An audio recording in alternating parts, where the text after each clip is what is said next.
நீங்க அதனாலதான் கருப்பு சட்டம் கருப்பு லாஸ்ட் டைம் வந்து நீங்க எதை யதார்த்தமா போட்டதுன்னு சொல்லிருந்தீங்க. ரொம்ப தெளிவாக தெரிந்து வேண்டும் என்றே இந்த அரசு, மாநில அரசு இந்த பட்ஜெட்டை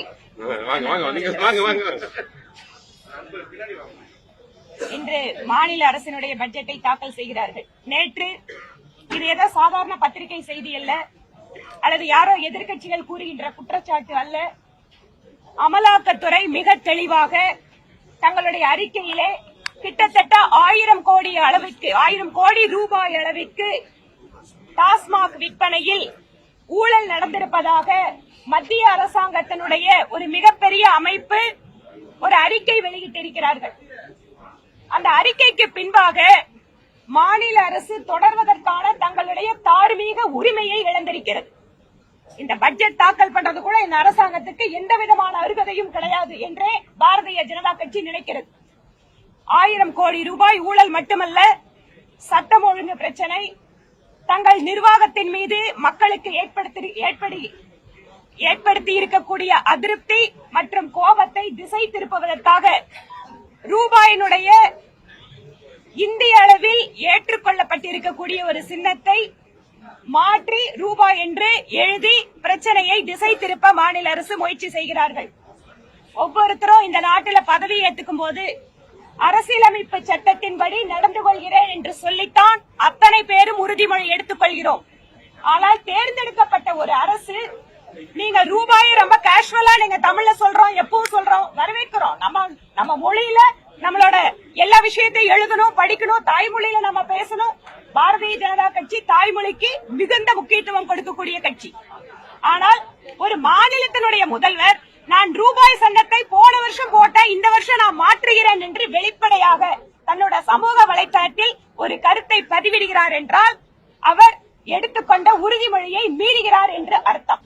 சட்டமன்றம் இந்த கூடின வேளையில் பட்ஜெட் தாக்கல் செய்த இந்த நேரத்தில் தமிழக மக்களுக்கு மிகப்பெரிய ஏமாற்றத்தையும் அதிர்ச்சியும் தந்திருக்கக்கூடிய செய்திகள் வந்து கொண்டே இருக்கிறது. இன்னைக்கு டாஸ்மாகை பொறுத்த மட்டிலும் டாஸ்மாகில் மிகப்பெரிய ஒரு ஊழல் நடந்திருக்கிறது. கிட்டத்தட்ட சொல்ல போனால் டெல்லியை காட்டிலும் அதிர்ச்சி அளிக்க வேண்டிய தகவல்கள் நிறைய வந்துகிட்டே இருக்கு.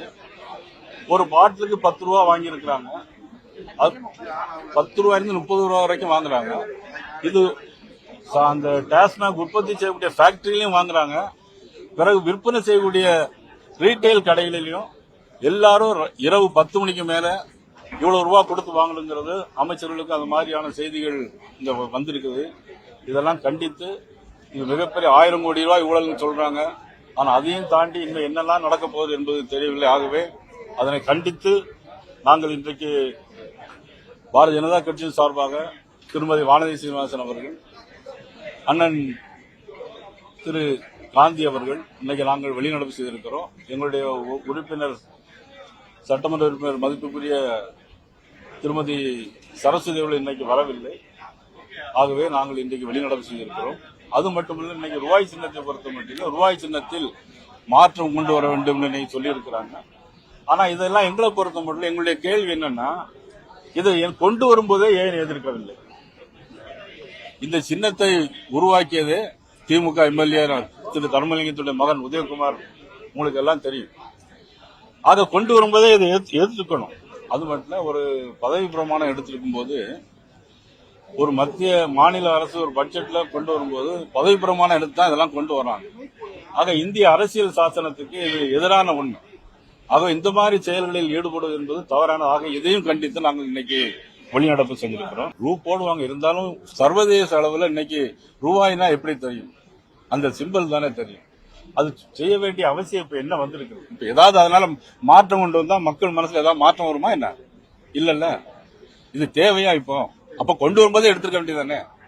அது கொண்டு வந்ததே திமுக எம்எல்ஏ சந்தானம் கொண்டு வந்திருக்கிறாங்க. எதை எதிர்த்து போராடுறவங்க போராட வேண்டிய அவசியமே இல்லல்ல. எதை எதிர்த்து போராட வேண்டிய சூழ்நிலை இருக்கு? இப்போ புதிய கல்விக் கொள்கைகள் என்ன பண்றாங்கன்னா, இந்திய படிங்கன்னு அவங்க சொல்லல, ஏதாவது ஒரு மொழியை படிங்கன்னு சொல்றாங்க. அதுதானே இன்னைக்கு நாட்டில் இன்னைக்கு தேவை. வந்து ஏதாவது ஒரு மொழியை படிங்க. இன்னைக்கு சிபிஎஸ்இ ஸ்கூல்லையும் சரி, இல்ல மற்ற இன்டர்நேஷனல் ஸ்கூல்லையும் சரி, அவங்க எந்த இருமொழி கொள்கையா வச்சிருக்கிறாங்க? மும்மொழி கொள்கையை தானே வச்சிருக்கிறாங்க. அதனால இந்த எதையோ நடக்கிற ஊழலெல்லாம் மறைக்கிறதுக்காக வேண்டி மும்மொழி கொள்கைங்கிறாங்க, ரூபாய்ங்கிறாங்க, அவ்வளவுதான். கடல்ல ஊழல் நடந்தது, இன்னைக்கு விசாரணை நடந்தது, என்போர்ஸ்மெண்ட் பண்ணது, சிபிஐ விசாரணை நடந்தது, எல்லாம் நீங்களும் பாத்துருப்பீங்க. நீங்களும் மறுபடியும் நடக்கலையா? நாங்க என்னன்னா இதை சொல்லத்தானே செய்ய முடியும், மக்களுக்கு தெரிவிக்க முடியும். நீங்க அதை உங்க பத்திரிகையில ஊடகத்திலே நீங்க மக்களுக்கு தொடர்ந்து ஞாபகப்படுத்த வேண்டிய வேலையே உங்க வேலை தான். எதிர்கட்சி நீங்க எல்லாம் பண்ணலாம்ல. கண்டிப்பா அதான் பண்ணிட்டு இருக்கோம் இப்போ.